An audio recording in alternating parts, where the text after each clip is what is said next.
Ang topic natin ngayon mga pares, kung gaano nga ba kahirap maghanap ng Lamiya no dito sa Canada mga par.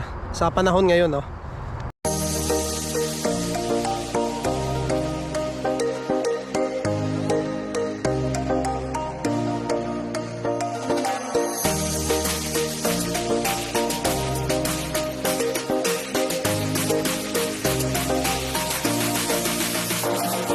Dos Davao del Sur nandito.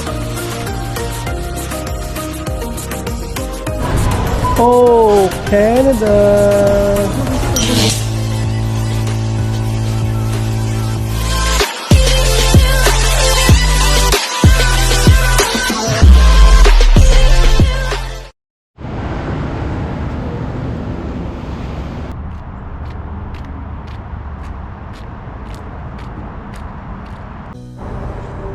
Yo mga par, good morning. Welcome back to my channel again. Natin ulit si Intay no. And yun, kwento-kwentuhan muna tayo mga par no. Meron tayong pagkukwentuhan ngayon.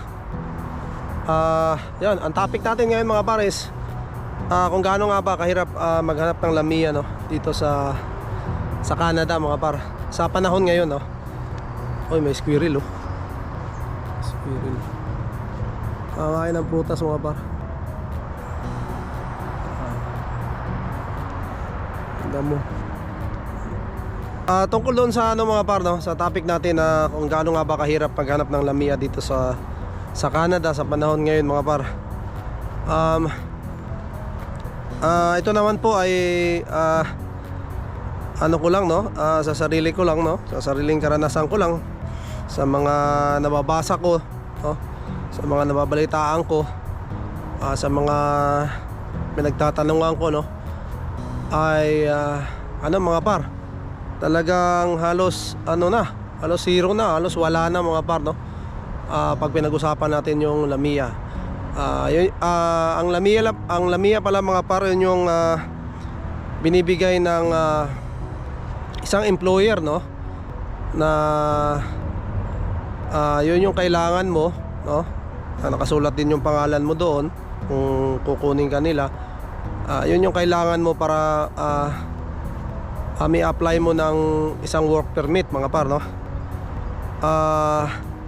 Noong mga nakaraan mga par, merong policy rito sa Canada no, na yung tourist no, pinapayagan silang maghanap ng employer no, o ng trabaho dito. Yun nga yung Lamiya mga par no, pinapayagan sila noon yung mga tourist no, dahil nga pandemic noon mga par.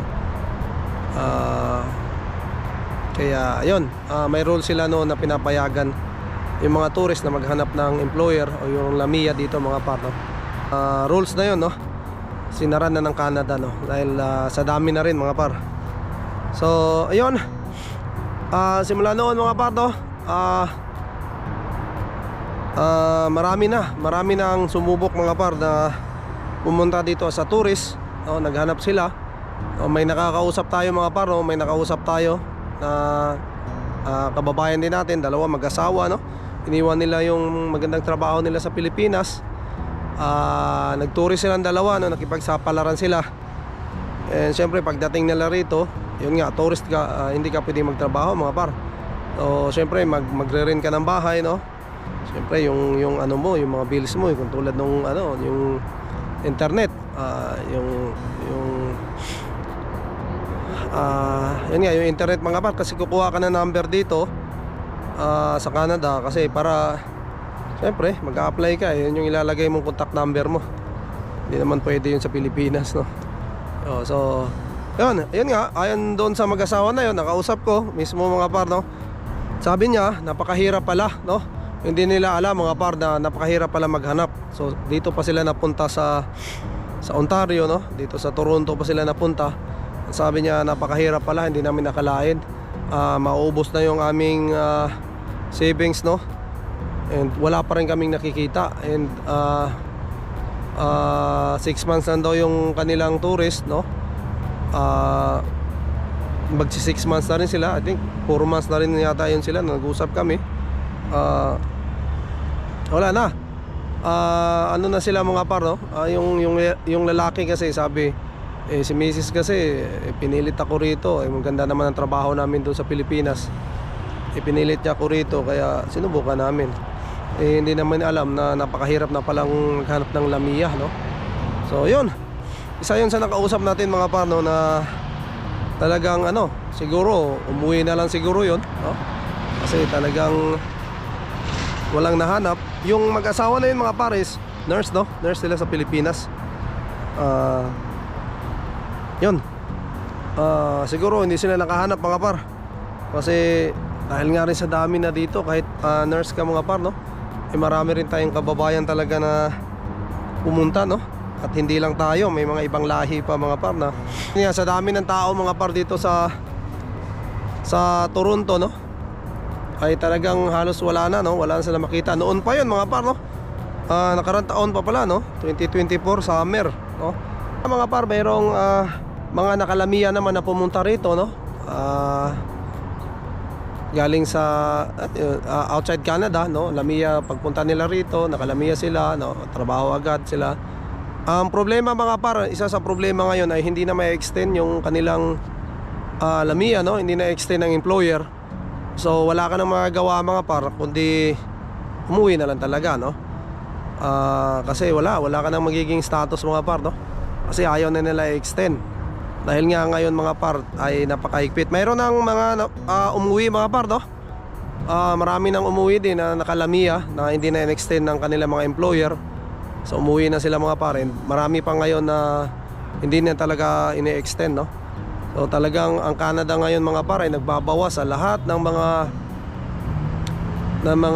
mga visa ngayon mga par. Mapa-student man yan, mga working permit, no? Mga study visa rin na ni-refuse, no? Mataas ang refusal ngayon sa mga study visa. Then ayon sa nabalitaan ko mga par, no, naglipatan na rin yung mga ibang tao, no?